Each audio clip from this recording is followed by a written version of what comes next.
बच्चों, सोशियोलॉजी की क्लास में आपका स्वागत है। आज हम बीए पार्ट 1 का सेकंड पेपर का अध्ययन करेंगे और इसमें हम अध्ययन करेंगे संस्कृतिकरण के टॉपिक का, संस्कृताइजेशन या संस्कृतिकरण। जाति व्यवस्था के अंतर्गत ब्राह्मण जाति की स्थिति सर्वोच्च या सर्वश्रेष्ठ रही है और हरिजनों एवं अस्पृश्यों की सबसे निम्न। जाति व्यवस्था के इन दो छोरों के मध्य सैकड़ों हजारों ऐसे जातीय समूह पाए जाते हैं जो अपने आप को देश के विभिन्न भागों में एक दूसरे से उच्च या निम्न मानते हैं। जातीय समूह के रूप में अपनी स्थिति को ऊंचा उठाने अथवा किसी उच्च जाति के समान प्रतिष्ठा प्राप्त करने की दृष्टि से यहाँ निम्न एवं मध्य स्तर की जातियों में किसी उच्च जाति या जातियों के जीवन के तरीके या संपूर्ण जीवन विधि के अनुकरण करने की प्रवृत्ति पाई जाती है।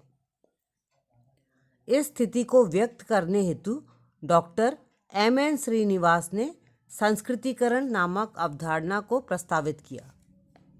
दक्षिणी भारत के कुर्ग लोगों के सामाजिक व धार्मिक जीवन के विश्लेषण में डॉक्टर श्रीनिवास ने संस्कृतिकरण शब्द को सर्वप्रथम काम में लिया।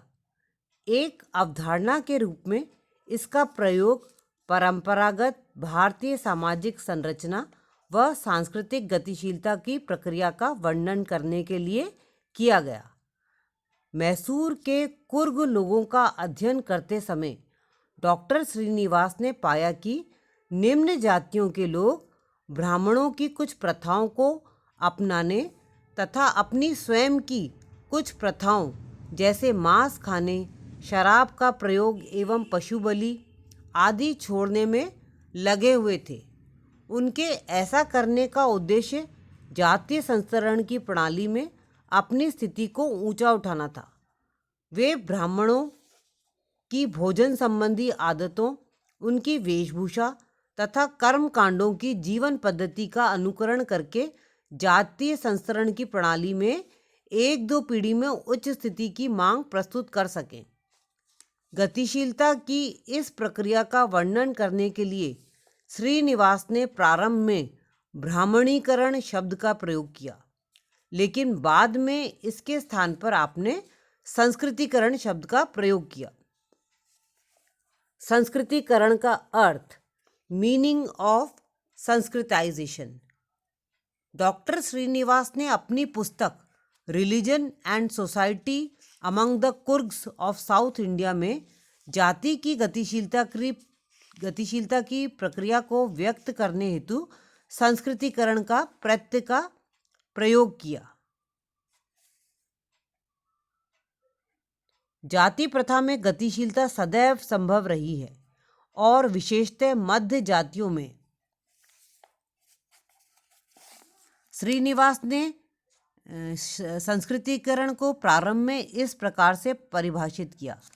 एक निम्न जाति एक या दो पीढ़ियों में शाकाहारी बनकर मद्यपान को छोड़कर तथा अपने कर्मकांड एवं देवगण का संस्कृतिकरण कर संस्तरण की प्रणाली में अपनी स्थिति ऊंची उठाने में समर्थ हो जाती। संक्षेप में वह जहाँ तक संभव था ब्राह्मणों की प्रथाओं, अनुष्ठानों एवं विश्वासों को अपना लेती। साधारणतः निम्न जातियों के द्वारा ब्राह्मणी जीवन प्रणाली को प्राय अपना लिया जाता है, यद्यपि सैद्धांतिक रूप से वह वर्जित था। प्रोफेसर श्रीनिवास ने अपनी इस परिभाषा में बाद में चलकर संशोधन किया और इसे पुनः परिभाषित करते हुए लिखा है, संस्कृतिकरण वह प्रक्रिया है जिसके द्वारा कोई निम्न हिंदू जाति या कोई जनजाति अथवा कोई अन्य समूह किसी उच्च और प्राय द्विज जाति की दिशा में अपने रीति रिवाज, कर्मकांड, विचारधारा और पद्धति को बदलता है। सामान्यतः ऐसे परिवर्तनों के बाद निम्न जाति जातीय संसरण की प्रणाली में स्थानीय समुदाय में उसे परंपरागत रूप से जो स्थिति प्राप्त है उससे उच्च स्थिति का दावा करने लगती है। सामान्यतः बहुत दिनों तक, बल्कि वास्तव में 1-2 पीढ़ियों तक दावा किए जाने के बाद ही उसे स्वीकृति मिलती है।